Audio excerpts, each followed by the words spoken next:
Good evening. Good evening, everyone. Thank you for joining today's university talk entitled Insights on Conflict Resolution, Dialogue, and Peace, presented by Dr. Andrea Bartoli. Conversations with Dr. Bartoli today are extremely relevant to the world in which two major wars are taking place simultaneously. In Israel-Palestine and in Ukraine. In addition, there are other episodes of ongoing atrocities that are largely ignored in the media, such as in Sudan, Myanmar, Ethiopia, to just name a few. How can we create peace in this world with so much violence? Thank you to President Ed Fiesel for opening the university talk to have such a conversation, and thank you to Dr. Bartoli to invite us to have that conversation. My name is Tetsushi Ogata. I'm visiting assistant professor of peace and conflict studies and the managing director of the Soka Institute for Global Solutions. Today, I will have the honor of moderating the event.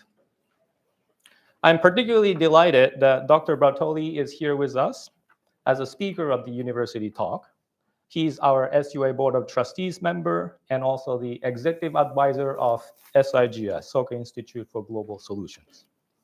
And more interestingly, and this is my personal anecdote, my connection with Dr. Bartoli goes back to 2007.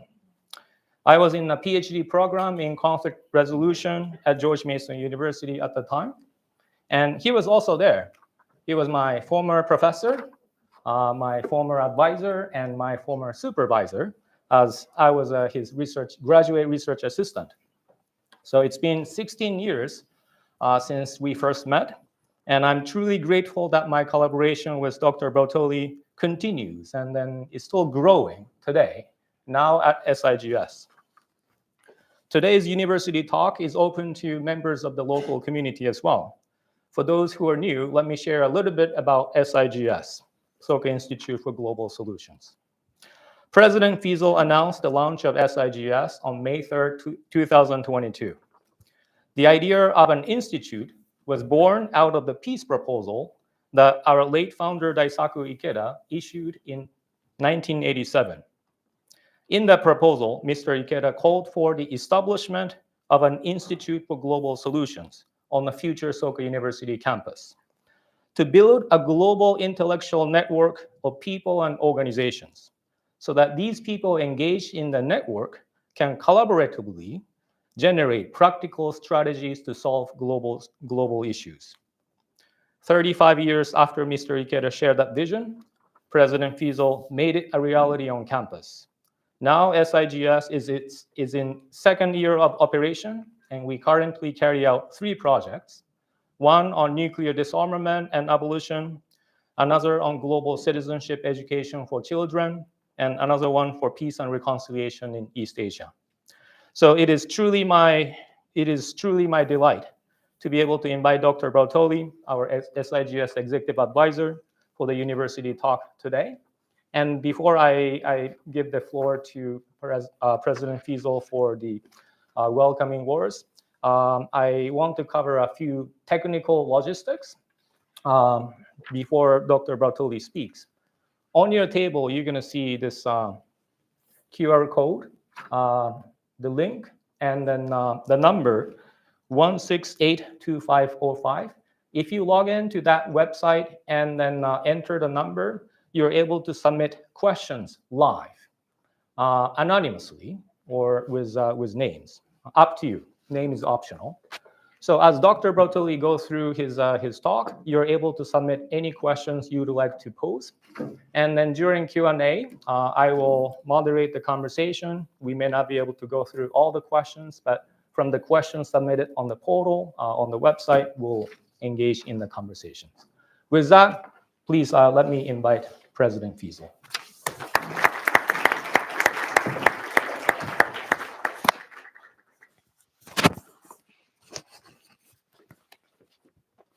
Good afternoon.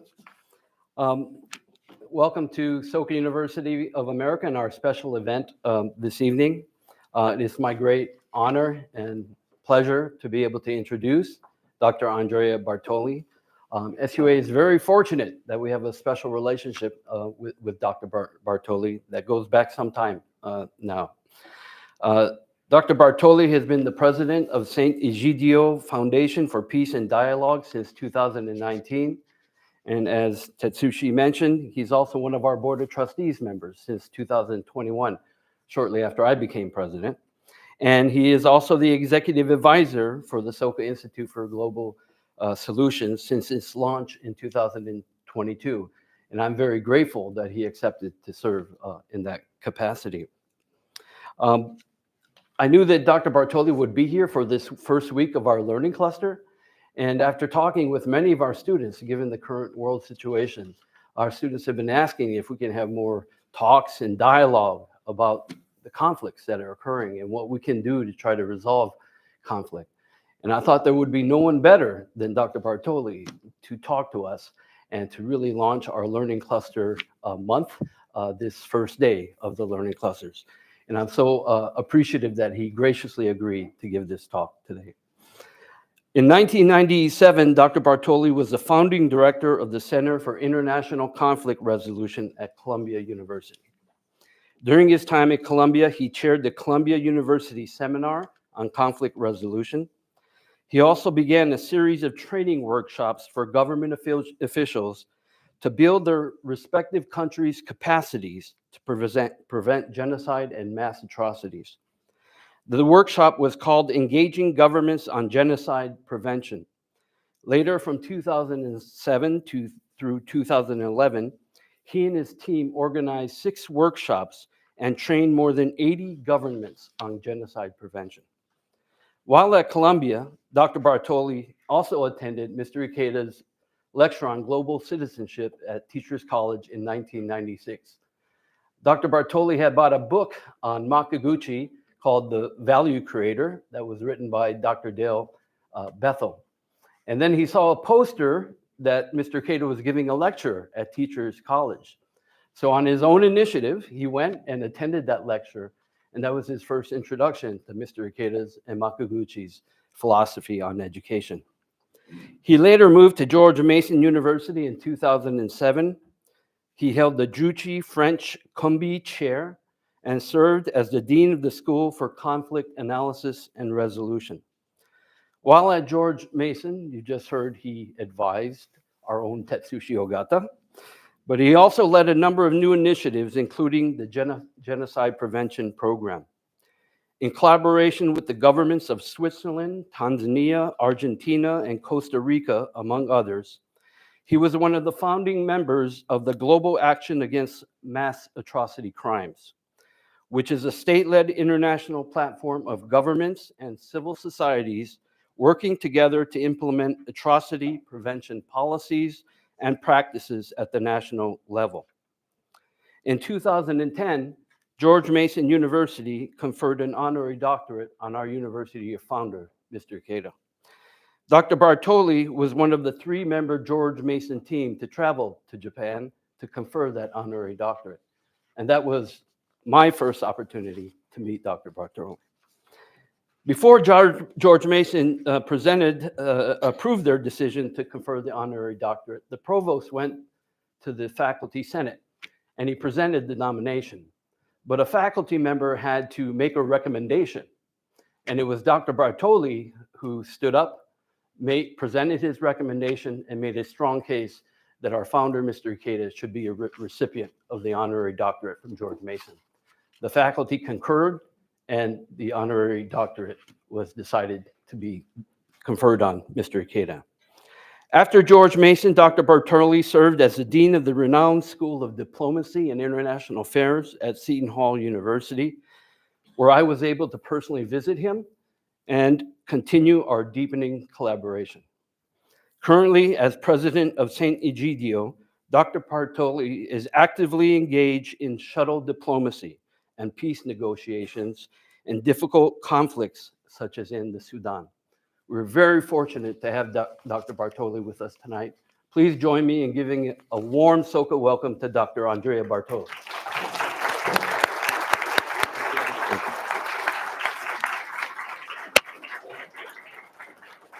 I'm delighted to be here. I am mic'd, so I hope that my presentation will be okay. I don't know, maybe I'll stay here and let the slide work. I need to try to see if they work.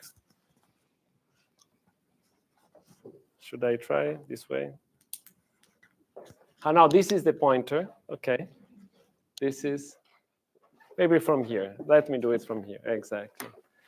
So I'm delighted to be here. You saw who I am. We decided to use these QR codes to make the presentation slightly more interactive.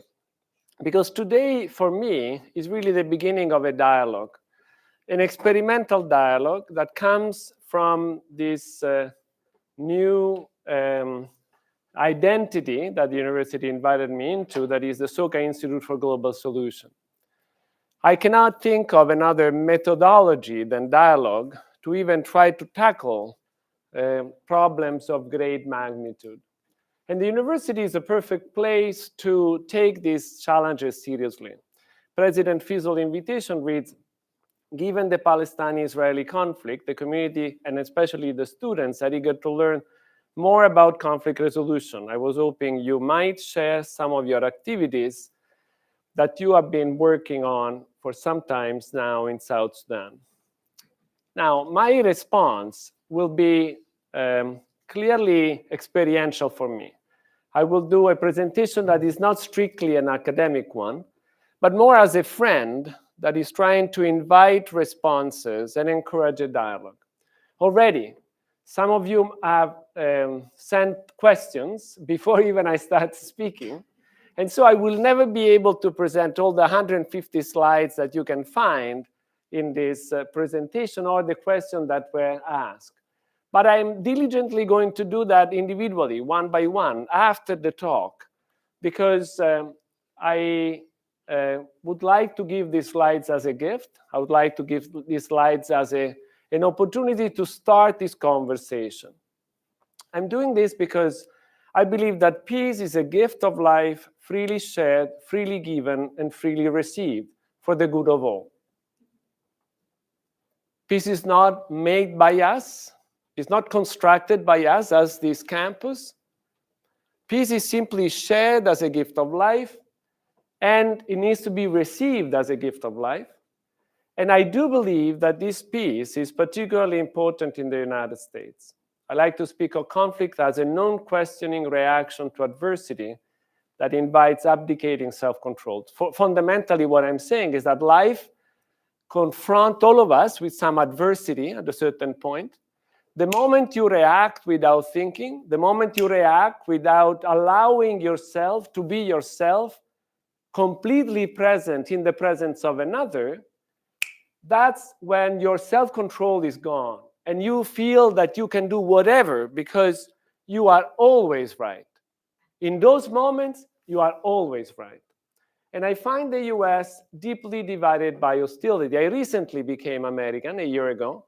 And the reason I became American is because somebody at Columbia University said, we need more American like you. And I felt after a while that that was a good invitation for me to take. Similarly, I joined SUA because I think that is a gift of peace to the US. The more we can help each other to take peace seriously, the more we'll help America as a whole, and I would say the world as a whole. The other expression that you may want to consider is that peace is life-giving, co-creating presence.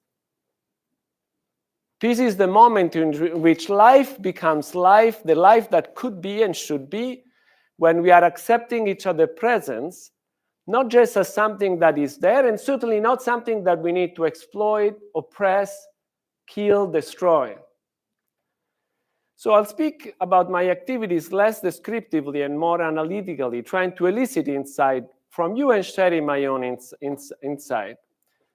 So take this as just beginnings, initial notes, right? And as President Fiesel explained, we are starting from the conflict in Israel-Palestine. And I want to share some numbers. Sometimes numbers are very effective, right? Are useful. 1,000 105, 22,835, 2.3 million. Just for you to absorb, these are just numbers. But behind these numbers, there is a person like you. When we think about peace, when we think about ourselves able to speak about peace, we need to think of all those that cannot speak about that because they are dead, because peace was not there for them. So it is good for us when we speak about peace to start from those who cannot speak anymore. So this slide is intentionally blank because I was asked to give this talk after the passing of Daisaku Ikeda, who is no longer with us, and all those that I mentioned before. So I would like everybody to take a moment to be present to that presence that in many ways never leaves us.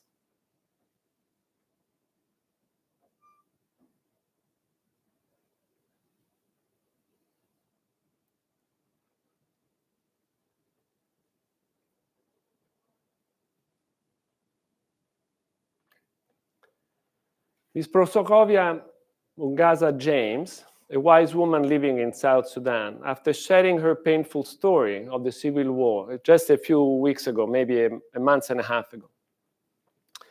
She was doing this for the first time, and after this long, difficult conversation, she said, "Peace is smiling together." And I couldn't be but touched by this expression of somebody that clearly went through a lot, really a lot, because I realized that a lot of conditions must be in place for us to smile. Humans do not smile to one another unless many conditions are in place, right? And so I start thinking that this responsibility of the conditions are a very important starting point for us as we think about conflict resolution, dialogue, and peace, right? Because all humans receive those conditions and contribute to them. And there is no smile in violence. Maybe there is a grin. Maybe there is a smirk. Maybe there is a shout. Maybe there is a victory sign on the violent side, on those who are perpetrating this violence. But on the other side, there is tears, pain, anguish, the desire of rest, healing on the victim side. Smile is difficult, right? In the middle of violence. Smile is difficult in the middle of war. And this is because violence divides, and division is violence. We are supposed to be together, coexisting, mysteriously co-present to one another. None of us will ever be less than a mystery. None of us will ever be less than an infinity expression of what life is in front of everybody. So we need to be aware that we are not only the one making ourselves, we are always making by others. You know, President Fiesel clearly made me in front of all of you, giving all these things that I did, right? It seems that I am an important person. But it just seems, right? Because he's making me, right? I'm also just Andrea, I'm also the father of two, I'm also many other things. I also have an accent. So if he had spoken about me in a different way, I would have been a different me, right? So this making of each other is a delicate and fragile, and we can help, accompany, and support one another, but we can also hurt, mislead, destroy each other. And the first way to do that is simply ignoring the presence, ignoring the difference, saying that people just don't exist. You know, they don't, you know, millions, billions of children are never registered at birth. They have no name officially. They will never have a document. They do not have a country to which they belong because they were never recognized. They were made in a different way, right?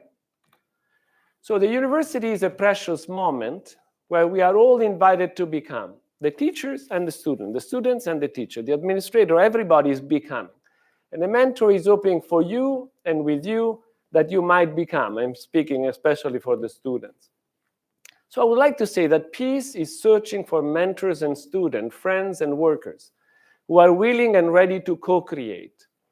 And they can be very young or very old. I'm delighted that we have all generations in the room. I'm not the only one old enough to be almost retired. So peace is smiling together. And what's a smile? I definitely would like you to look around for a moment and see if a smile comes about. I definitely think there are so many smiles on campus. And do you fear anyone? Do you fear that somebody would come here with a rifle or another, weapons and start killing people? I hope not, right? I hope not, but it happens. It's not unusual, especially here. But why you don't feel threatened? Because SUA is a welcoming and diverse place. There are many people from different places. I just learned of one from Kyrgyzstan, the first one. Welcome.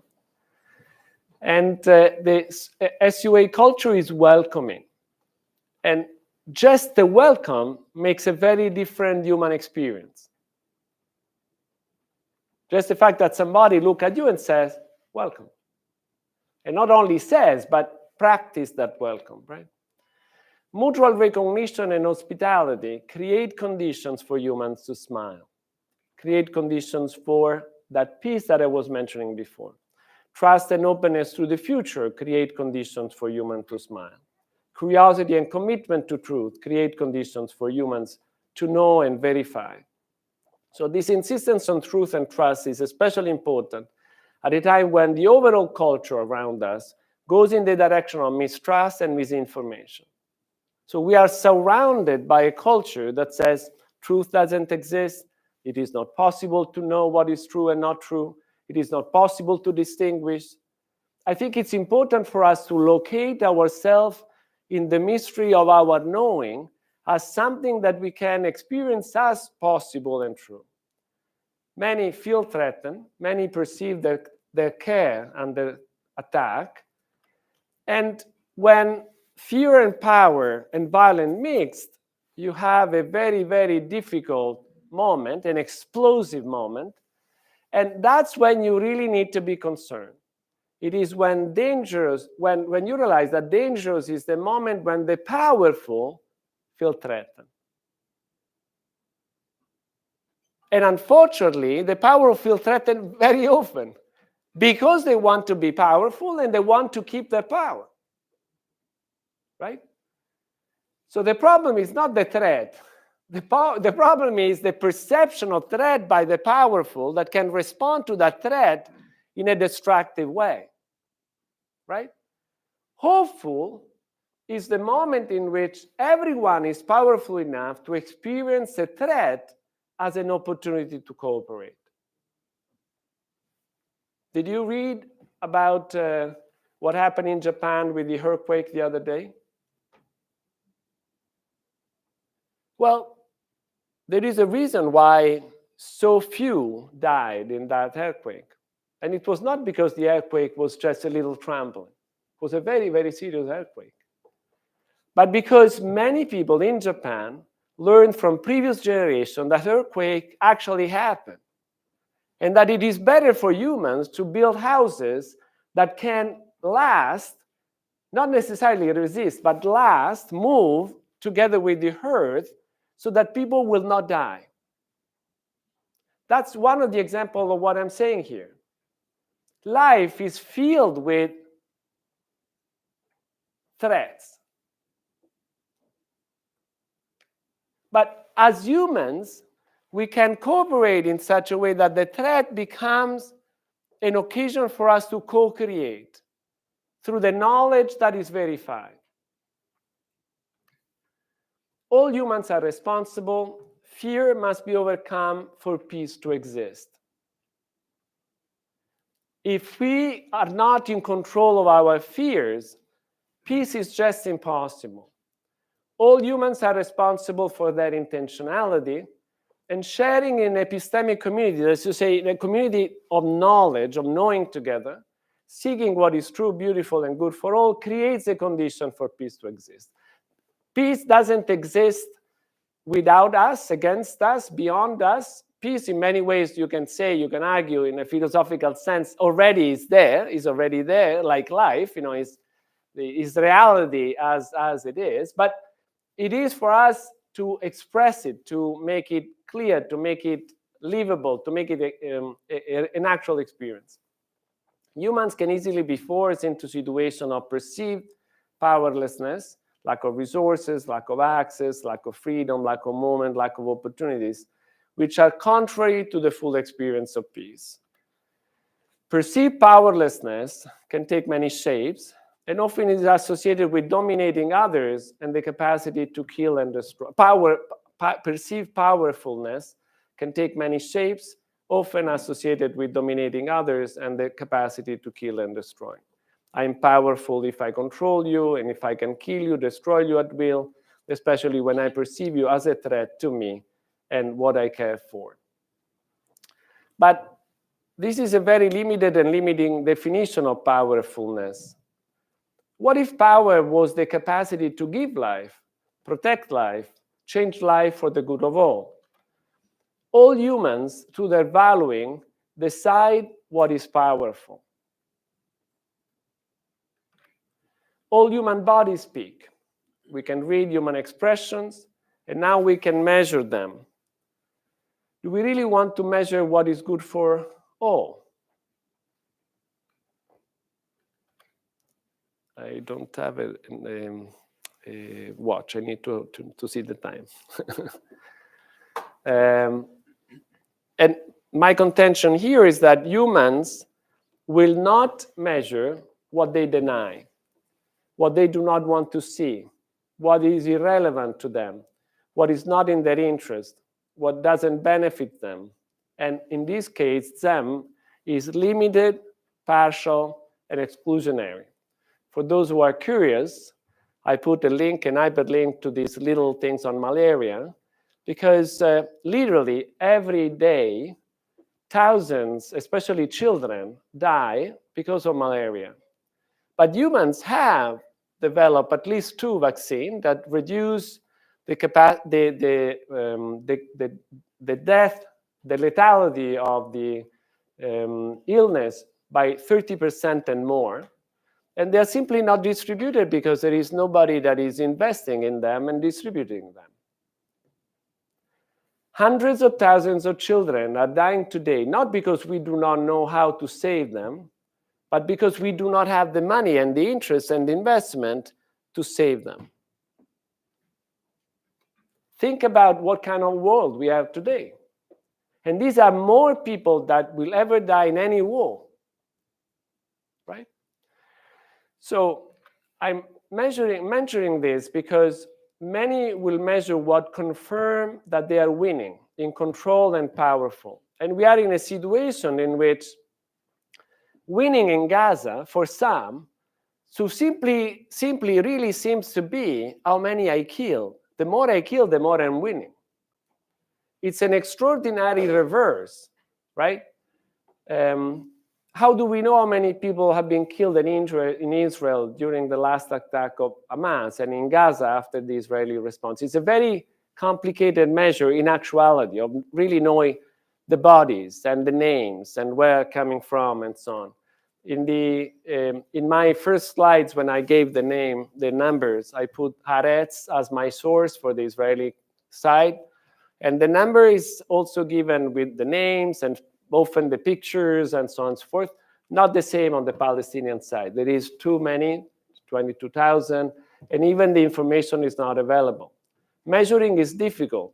There are many epistemological challenges, including physical access to the injured people, the bodies of the dead count and verify. And there are also incentives to inflate or reduce the figure once they are determined. And the reason I'm mentioning this is because I want to bring you back to this necessity to know in order for peace to be fully experienced. It is important to know. It is necessary to know. It is important to know if a conflict is violent and how destructive it is. Who is measuring make a difference. It makes a difference if the number is coming from me, is coming from you, or is coming from independent sources that is verifying that these are the numbers that really count, right? So in the middle of a violent, destructive conflict, what does it mean that peace is a gift of life, freely shared, freely given, freely received for the good of all? What does it mean that conflict is a non-questioning reaction to adversity that invites abdicating self-control? First of all, I insist, violence is a reaction. Violence is a choice. It is not a necessary one. It's not an obligatory one. It's not the only one. It is never the only possible one. Peace is also a choice, and is not a reaction. Instead, it's the gift of attentive seeking. It's always for the good of all. Peace is not just for me, not just for us. It's actually for everyone. I like to simplify my reasoning saying that behavior is the response of the person over the environment. Whatever the environment, the person can choose behavior, as we know very well for many of the names that you have around here, that is life-giving. And the movement from violent conflict to peace occurs through dialogue, through the mutual exchange of presence and meaning. Even when somebody is isolated in seeking this dialogue, in offering this dialogue, dialogue is still effective because it keeps the possibility of an emergent, life-giving expression for future iteration. So peace is more than an agreement, and it's certainly more than just getting along, right? Peace is the mutual commitment to the good of all. Peace is this moving yourself from the closing of your experience to the mutual opening of what is possible. I like to repeat myself, as you can see. Peace is really smiling together. Adversity happens the same way illness does. It is a dissonance. It is a departure from the norm, the expected, the established. But adversity, as illness, must be understood to be responded properly, constructively, and effectively. Right? Illness is not something that just happened to us. It's also an occasion for us to study and to learn and to understand what is happening. So we can respond as human in a very, very constructive way to illnesses, even when we do not have a solution yet, even when we do not understand them, right? So there is no cure to any illness without diagnosis and prognosis, without proper understanding. Treatment would make no sense otherwise, right? I don't start treating people without knowing what they have and what the intervention is. What are the consequences of my doing? Does treatment work all the time? No. Does treatment work all the time the same way? No, of course not. Does dialogue work all the time? No. Does dialogue work all the time the same way? No, of course not. Why? Because this lecture is going to be different than the lecture that I will give next time. Because you are going to be a different person. Even if all of us would come tomorrow, it would be a different lecture. You would be different people, I will be a different person, right? So dialogue is always in the flux of life and can never be the same. And what we need to realize is that in many situations of violent conflict, dialogue is not even possible. It is perceived itself as threatening. And it becomes frequently a death sentence. Gandhi, Sadat, Rabin, those seeking dialogue are perceived as traitor, as someone that must be eliminated. And very frequently, not by the enemy, but by your own. Your own are the ones that are going to kill you because your own are committed to victory, not to peace. Dialogue is the counter of victory in the light of those who want win the war. So conflict the fundamental message of this lecture is very simple. Conflict doesn't need to be associated with hostility, violence, and destruction. Conflict can be associated with curiosity, altruism, and discovery. Conflict is not a certainty. It is so only for those who imagine it that way and use conflict and this imagination and this commitment as a weapon.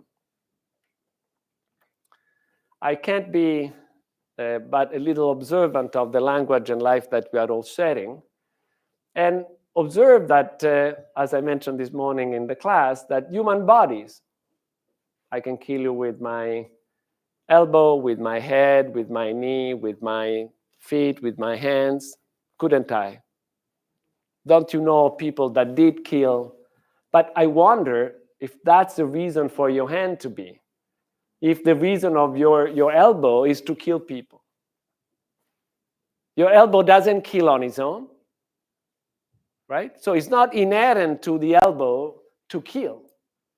Stones are beautiful stones outside campus. Are they supposed to be used to kill people? I don't think so. Sticks, fire, water, beautiful gift of life, and later airplanes, cars, nuclear power. All this and many more have been used as weapons. But they are not weapons necessarily. They are weapons when humans want to use them as weapons. And please pay attention to how frequently we are now hearing the word weaponized. It's incredible. It's everywhere. It's the most normal things to do. But why should we weaponize anything? Why should we invite each other to weaponize anything? We should actually be very concerned about anybody weaponizing anything.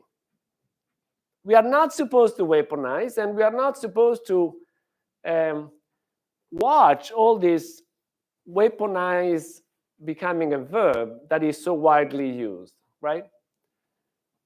This is not irrelevant because words make and strengthen association of meaning. And what I said before, we make choices. Conflict, violence are not necessarily the same thing. We are making this association. They are culturally constructed. So all humans belong and contribute to culture. All humans play roles and experience life in the context of their horizon. Culture, role, context, and horizon are dynamic, and they change all the time, and humans drive that change, moving their system towards progress of decline. And this is why I feel that the university as a whole, and not just each of us individually, have a special role to play, especially in the context of the United States as a whole. All humans live through experiences that are at the same time sensory, conscious, and spiritual, and all humans share this sensory experience with anything that is around them. We see, we touch, we smell, but we are also moving, in relation to all sentient beings and experience peace when they smile together, even in the midst of chaos. This is beautiful to realize that even in the most terrible circumstances, humans do maintain that capacity. All humans understand conflict through culture, so my invitation is to take that culture seriously. I need to move a little bit faster, so I would love to skip to the question that was asked by a student before. Very good. So as you can see, I'm just at 73. I need to go to 140 or something like that. It's but one student asked, what role do you think a university student, and more specifically SOCA student, have in global politics? And what can we do right now to influence positive change? So rather than reading all 140 slides, I just think that this is good for me to engage with some of the questions that were already posed. And my answer is that it is extremely good to, how do I go full? Oh, very good.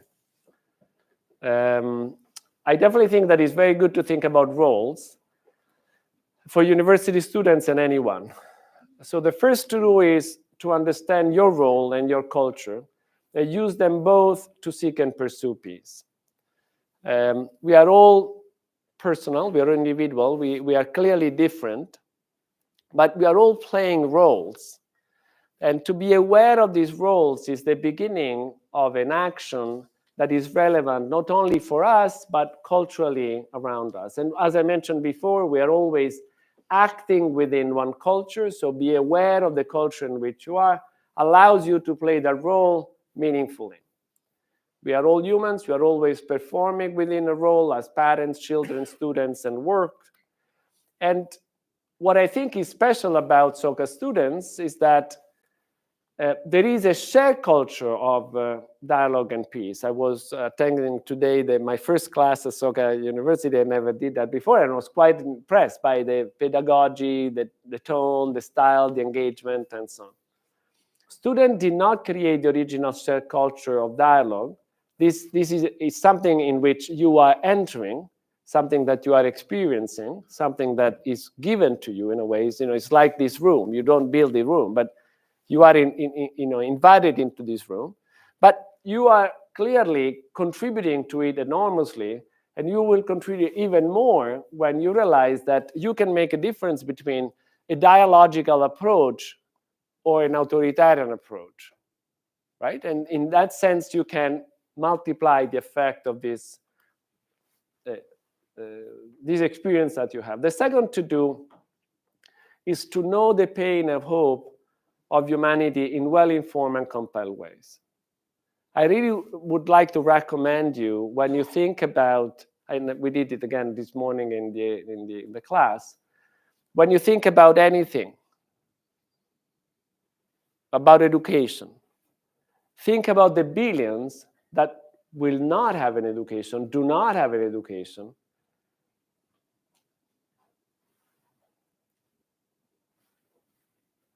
And so, who are you? Well, we are always privileged. And there is a responsibility that comes from this awareness. Think about those who walk. There are many that cannot walk. Think about your health. Think about whatever conditions in life. Be close to those who are in pain, and be close to the hopes of humanity. The third to do is researching the technical side.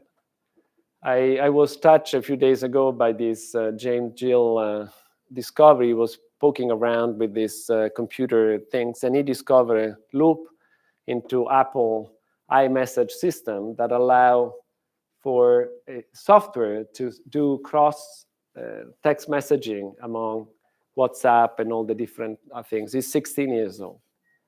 So I like the idea, right?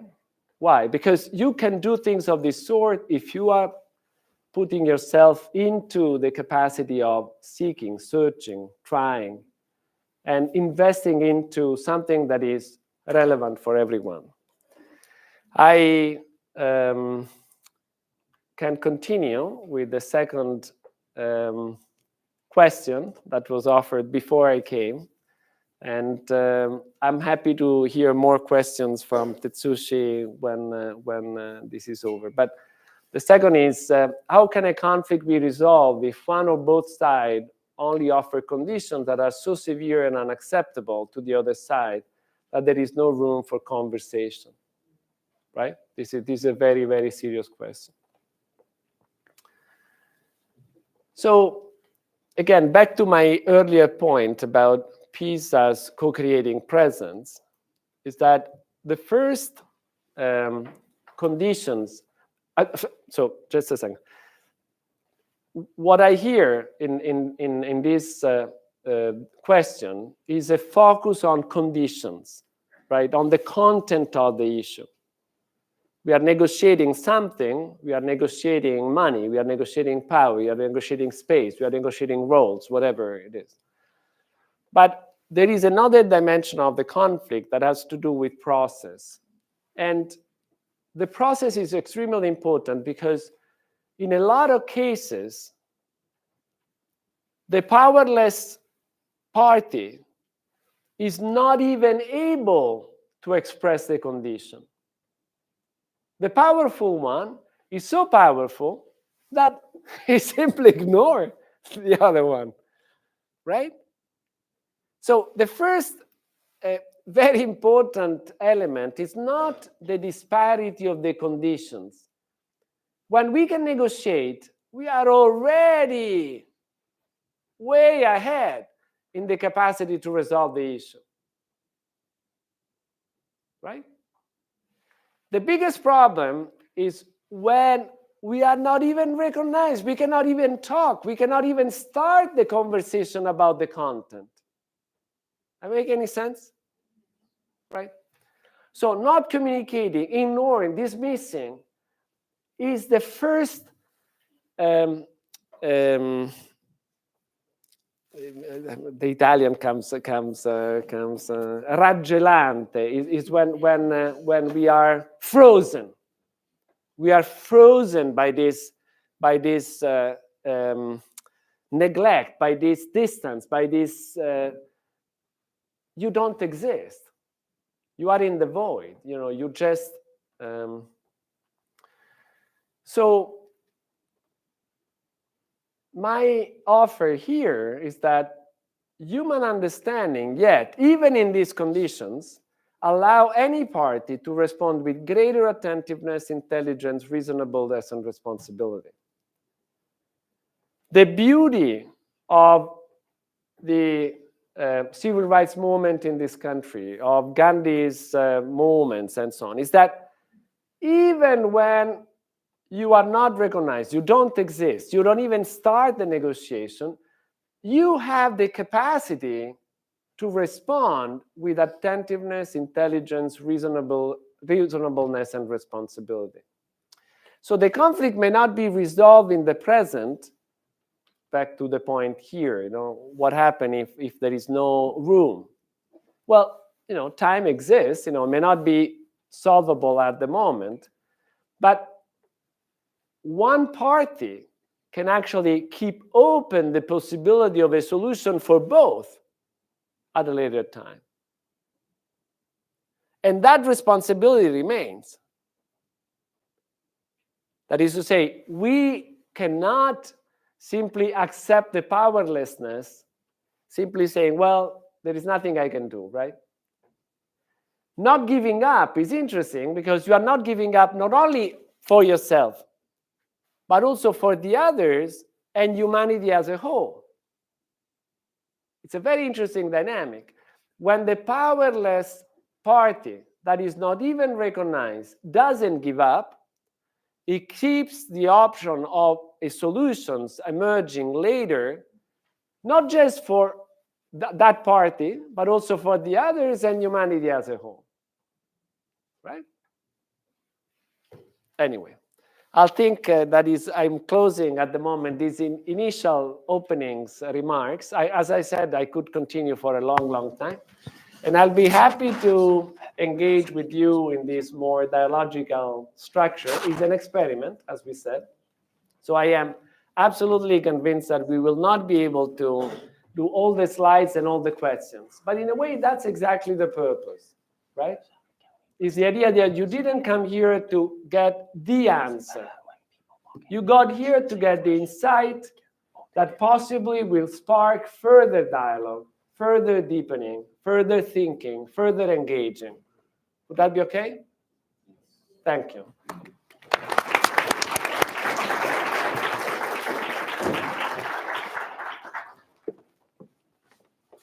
Thank you, Dr. Bartoli, for engaging us in a very inspirational and opening up the conversation about peace. And then right now I have this computer with slido.com, and then I see that several questions have been already submitted. I encourage you to submit questions using the table, QR code, and then the code.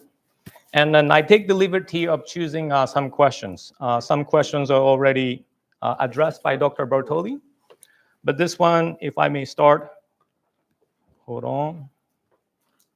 And you can also do comments. I mean, questions, but also comments. sharing, reflections, things that you feel could help the dialogue?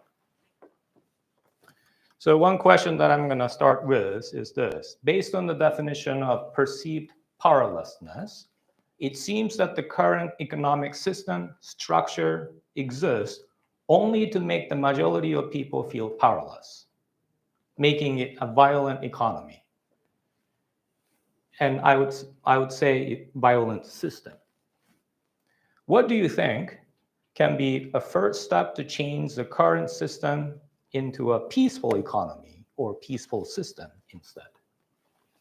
Thank you very much. And I like this bringing in the economy dimension.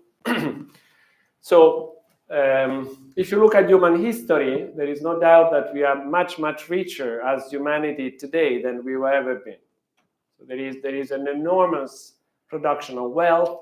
The distribution is a problem, right? And it's very clear that the current economy is indeed, as the question stressed, a violent economy. The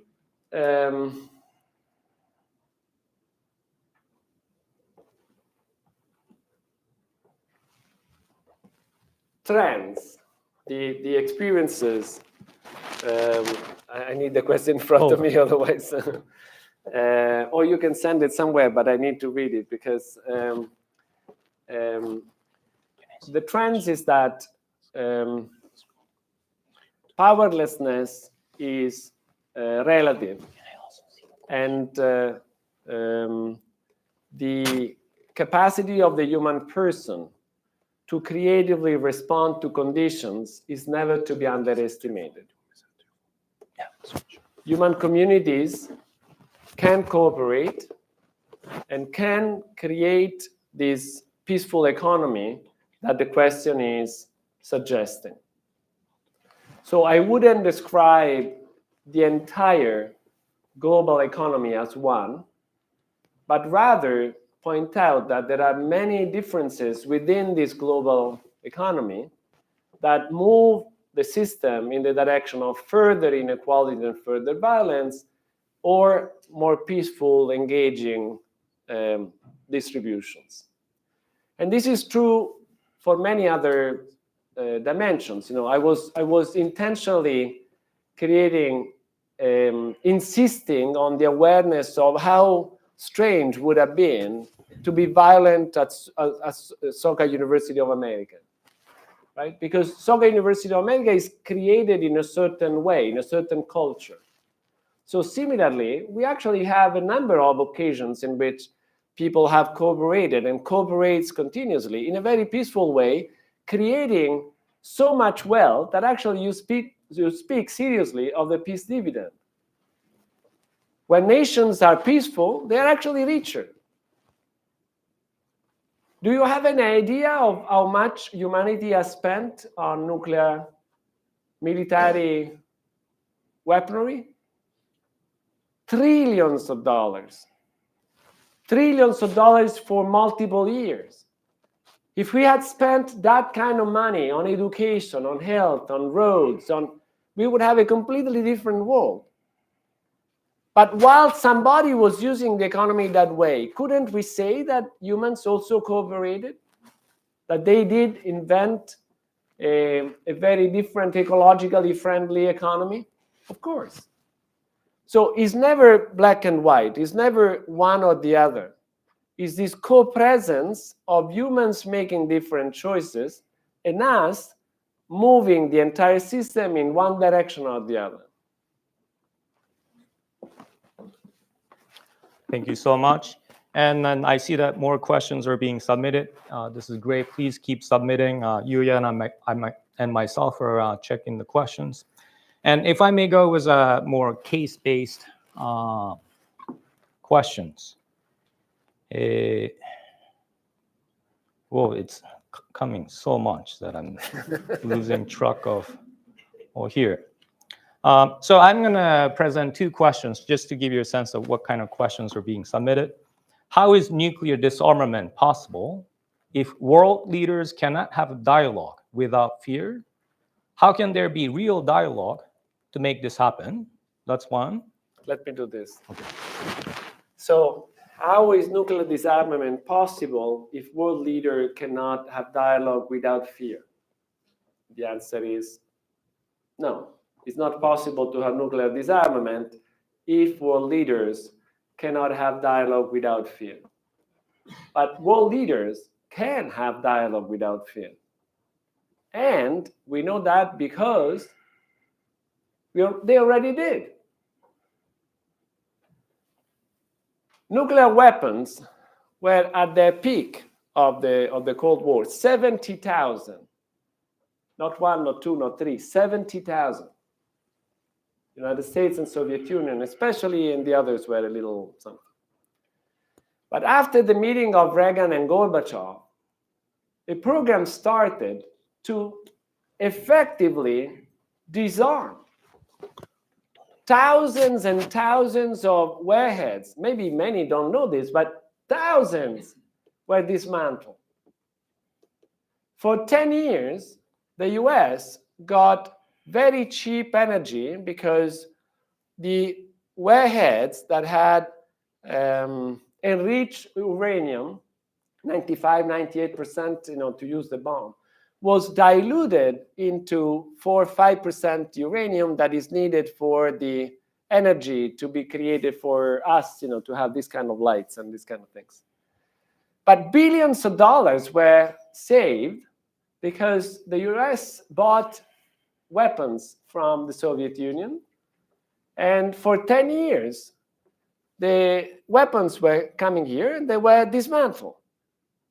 So it's not that disarmament cannot be done. It has been already done. Right? So the question is, why aren't we doing it again? Why aren't we doing it until the end? Why aren't we dismantling everything? Why are we entering now into a new phase of rearmament? Because of the fear. Because of this idea that is very logically flawed, that security comes from my capacity to overcome your violence, which is a bizarre, convoluted way, because especially in the atomic nuclear environment, that means mutual destruction. And everybody else, not just mutual, but everyone else in the process, right?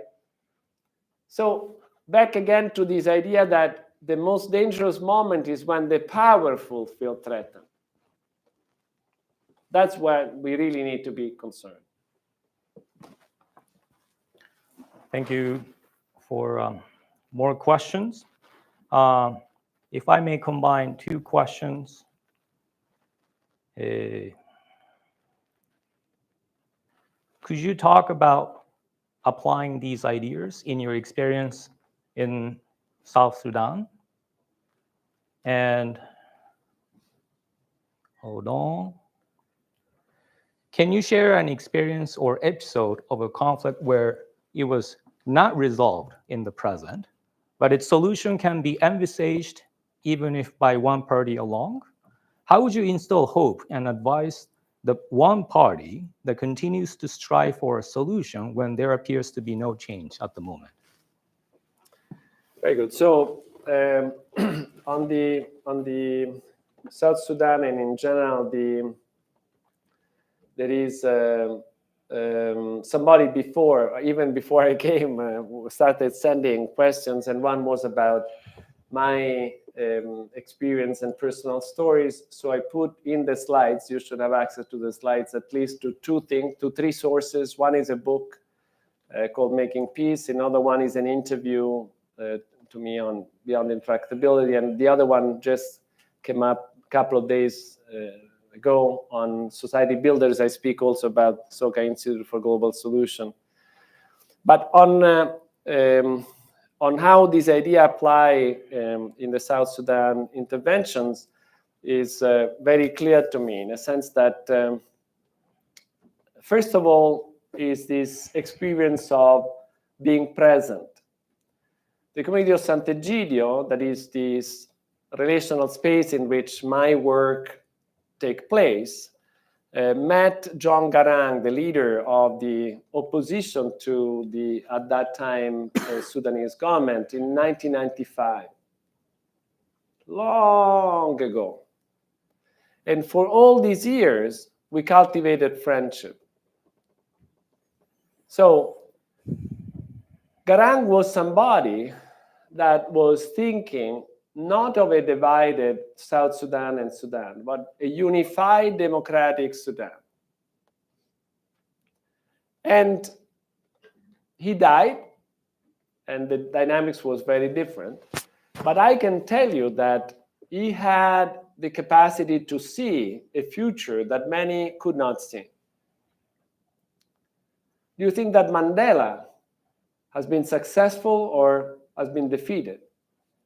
When he was in prison, was he thinking for himself alone, or was he thinking also for the other South African? And wouldn't you agree that Mandela's capacity to dream and vision and work while in prison not only helped him and the African marginalized in the South African system, but also the Afrikaner and also humanity as a whole? A person that you may probably know less is Julius Nyerere, a person that invented Tanzania, a country that has so much ethnic diversity. And he invented this idea that in order for them to really be together, they needed to find a language, and they put this language, Swahili. That is really a recent invention and became actually the language not just of Tanzania, but of the entire region. Was he thinking about himself alone, against the others, humanity as a whole? I think that to have this capacity for visioning a solutions, even when the other doesn't accept even the possibility of speaking with you, is actually a wonderful, wonderful resource that we need to recognize more and more. And I would argue that a lot of these people that have buildings here have exactly that capacity.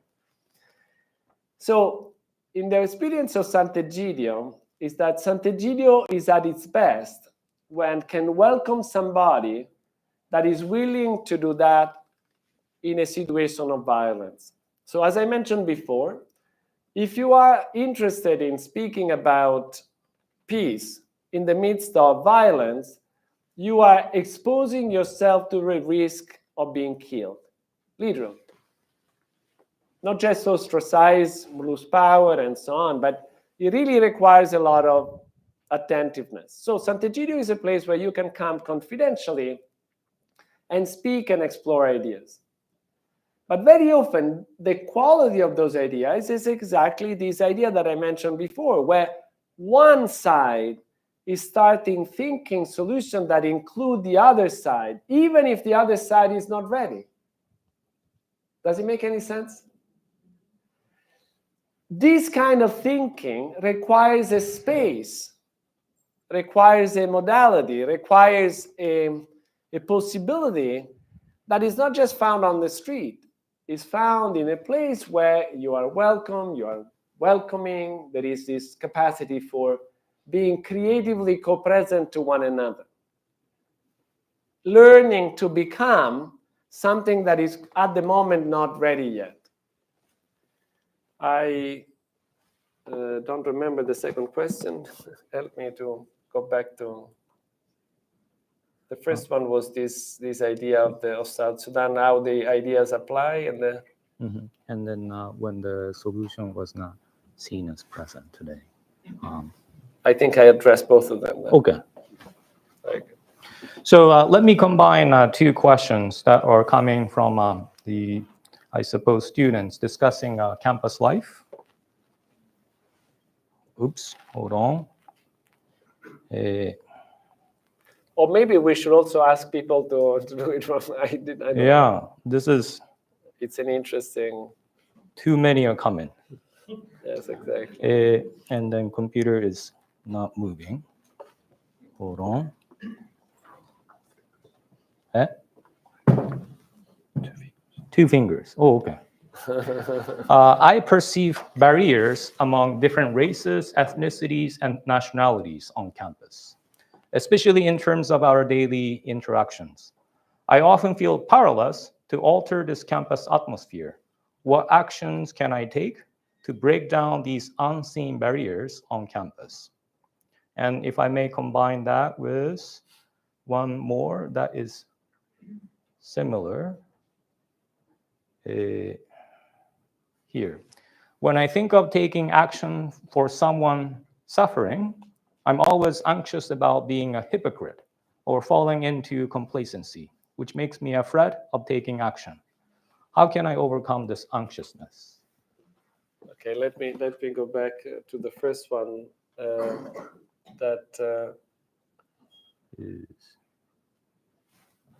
So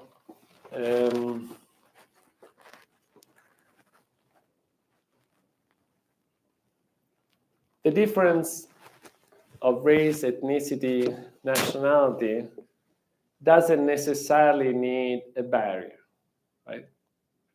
It can be an occasion to be curious, can be an occasion to be surprised.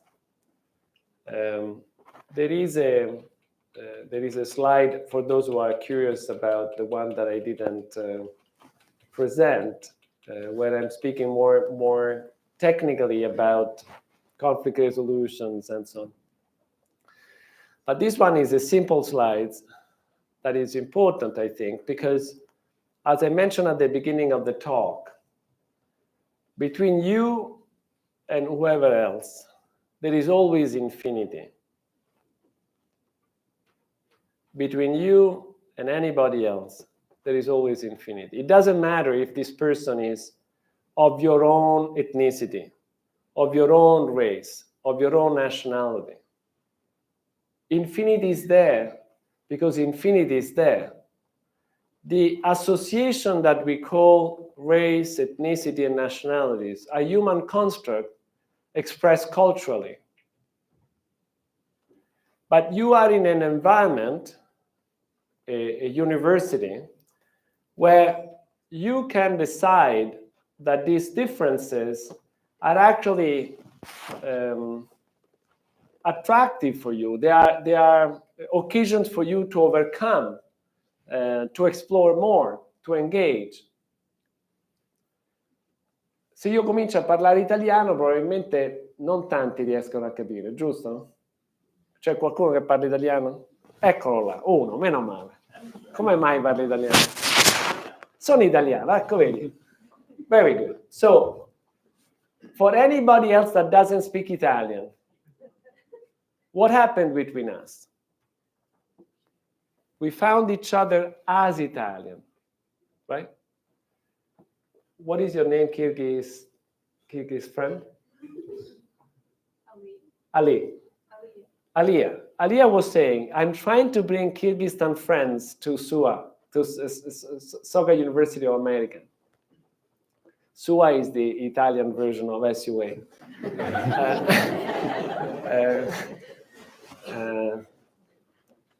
But why is that? Because there is an affinity that comes from this culturally constructed intimacy, culturally constructed meaningful associations.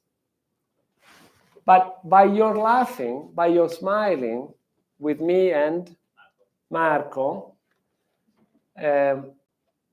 you clearly didn't feel excluded by the fact that Marco and I were speaking Italian. Does it make sense? Right?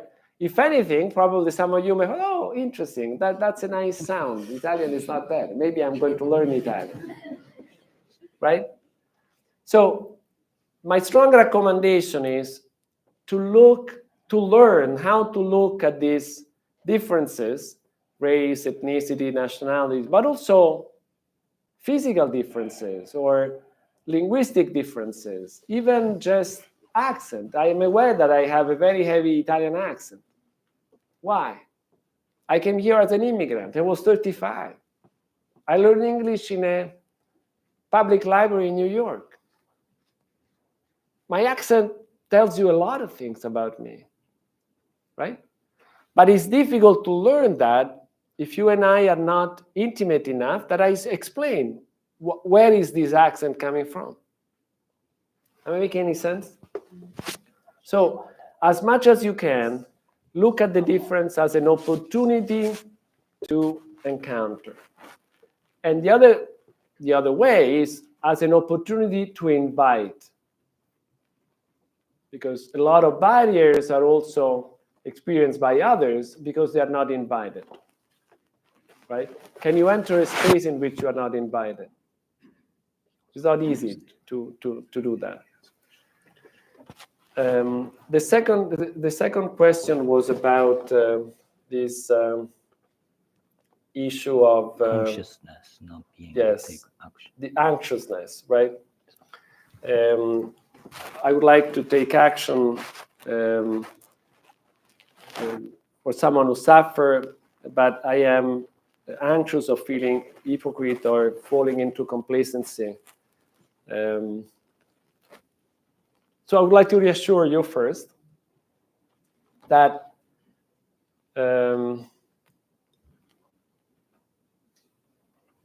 to think of somebody who is suffering respectfully is already a gift, even when this person who is suffering doesn't know. So do not be afraid of think of somebody who is suffering respectfully. And the beauty of thinking is that you don't need to say anything to anybody, not even to this person that is suffering. Once again, the first violence that we do to one another is ignoring, is not seeing, is not recognizing. You don't exist. Or your pain is nothing to me. Your suffering means nothing to me. You are invisible. Your suffering is nothing, right? But if you, in your own nothingness, in your own fragility, in your own anxiousness, are able to say, wow, this person is really suffering.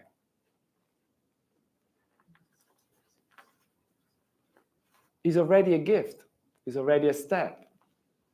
Don't be afraid. There is nothing to be anxious about.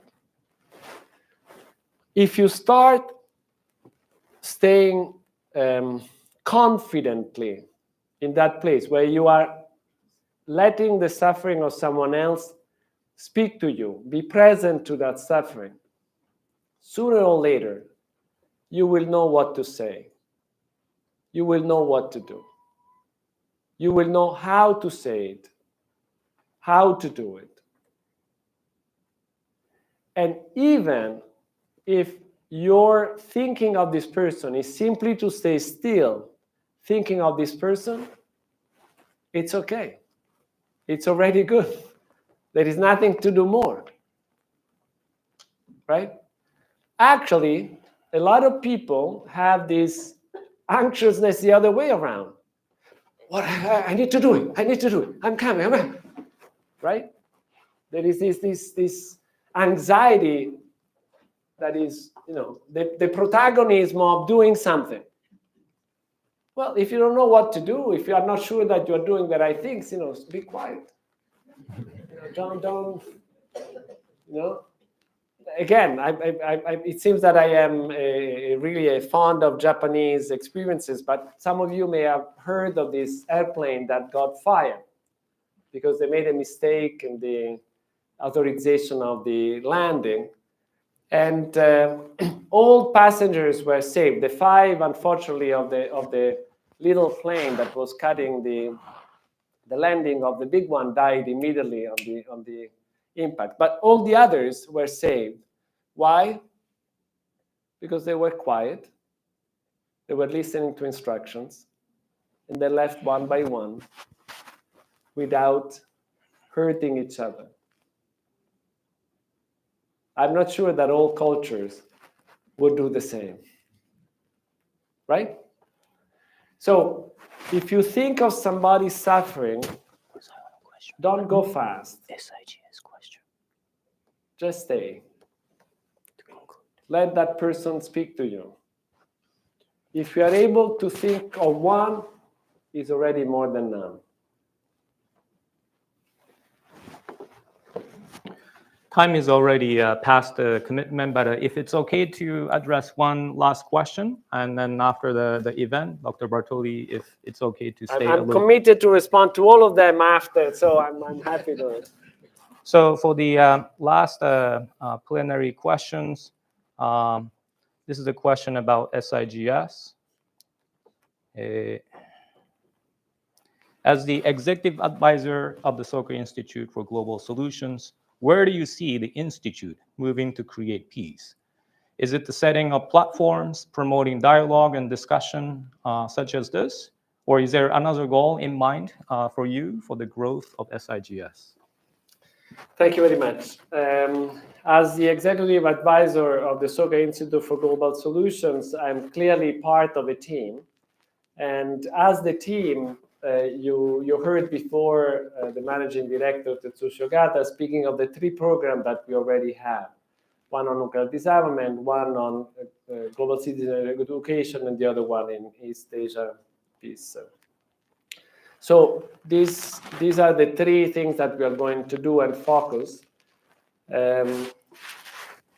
I just would like to respond to the expression creating peace, because once again, I don't think that we are creating anything in a sense of building it, but expressing, giving voice to something that is already there. I think that one strategy that SIGS already has used and we're using more is to look around for those who are doing good work, important work, relevant work, and recognize them for what they are doing already. We feel that it's extremely important to start from the mindset, not that we are the one doing the good and we are only the one doing the good and we are the only one doing the only good and so on and so forth, but rather that there is already a significant group of humans, people, groups that have been doing good things, and that what we are adding is actually the interconnectedness of people learning from one another and with one another as global citizens. So the logic is less to have a sort of a center where we are doing everything to save everybody, but rather we are a center of recognition where we are going around and saying, in this particular field, we feel, we see, we verify that this center, this person, this idea, this group is doing what we consider good work, important work, constructive work, and so on and so forth. Does that make sense? Thank you very much. With this, let's conclude our university talk today, and then let's give a round of applause for Dr. Andrea Bartoli.